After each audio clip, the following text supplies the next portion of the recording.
Halo teman-teman, hari ini saya akan membahas climate change atau perubahan iklim. Ini adalah hal yang sudah sering kita dengar. Perubahan iklim terjadi karena memanasnya suhu bumi karena global warming. Mengapa ini bisa terjadi? Tentu saja karena manusia yang serakah. Mengapa kita harus peduli dengan ini? Karena jika bumi terus memanas, maka es di kutub utara dan selatan akan terus mencair. Air laut naik, kehidupan laut di lautan yang mati, hutan terbakar dengan sendirinya, terjadi bencana alam di mana-mana. Bagaimana cara menghentikan global warming ini? Kita harus mulai dari diri kita sendiri, yaitu mengurangi pemakaian listrik. Karena 80% dari listrik dunia ini masih menggunakan energi fosil dari batu bara, minyak bumi. Habis itu, kita bisa melakukannya dengan belanja secukupnya, karena barang yang kita hasilkan berasal dari pabrik industri yang menghasilkan banyak sekali limbah dan membutuhkan banyak sekali energi listrik.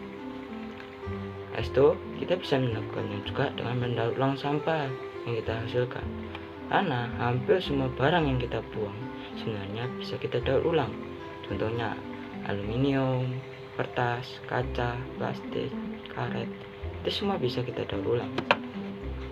Setelah itu, kita bisa mengecat atap rumah kita dengan warna putih, karena jika kita mengecat atap kita dengan warna putih, panas yang ada di atap bisa dipantulkan kembali sehingga udara di dalam rumah bisa lebih dingin.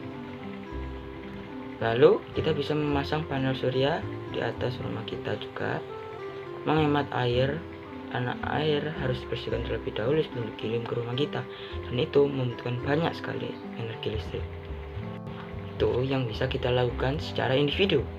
Bagaimana kita melakukannya dengan secara global atau secara mendunia? Dalam pertemuan COP26 Paris Agreement yang diselenggarakan di Glasgow pada 31 Oktober hingga 12 November 2021 yang bertujuan untuk pengurangan separuh emisi dunia pada tahun 2030 dan mencapai net zero emission pada tahun 2050. Dari data Fakultas Ekonomi dan Bisnis, di sektor kehutanan, para pemimpin negara sepakat untuk mengakhiri deforestasi selambat-lambatnya pada tahun 2030. Di sektor pertanian, pembahasan berfokus kepada aktivitas, produksi, dan perdagangan hasil pertanian yang mendukung keberlanjutan sektor kehutanan, ketahanan pangan, serta kehidupan petani lokal. Kesepakatan 10 perusahaan pertanian multinasional terbesar untuk mendukung pengurangan tingkat deforestasi. Dalam sektor energi, berfokus kepada transisi dari pemanfaatan energi fosil ke energi terbarukan dengan visi One Sun, One World, One Grid. Tercapai kesepakatan untuk meningkatkan investasi pada pembangkit tenaga surya, angin, dan pembangkit energi terbarukan lainnya. Di sektor transportasi, COP26 membahas produksi kendaraan tanpa emisi yang diinisiasi pada konferensi sebelumnya. Seluruh pihak sepakat untuk menjalankan peran masing-masing dalam meningkatkan produksi dan menggunakan kendaraan tanpa emisi pada 2030 untuk negara maju, dan selambat-lambatnya tahun 2040 untuk negara berkembang. Indonesia ikut andil dalam penandatanganan beberapa kesepakatan terkait dengan turunan deforestasi, transisi energi, dan produksi barang-barang elektronik hemat energi.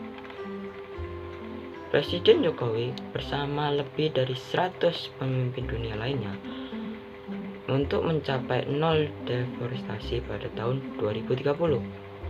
Saat ini, luas hutan Indonesia bersama dengan Brasil, Rusia, dan Kanada yang juga menandatangani kesepakatan tersebut mencakup sekitar 85% dari luas hutan dunia. Presiden Jokowi juga merupakan salah satu pemimpin dunia yang menandatangani perhentian penggunaan batu bara untuk energi listrik pada tahun 2040. Bisa kita lihat di gambar tersebut.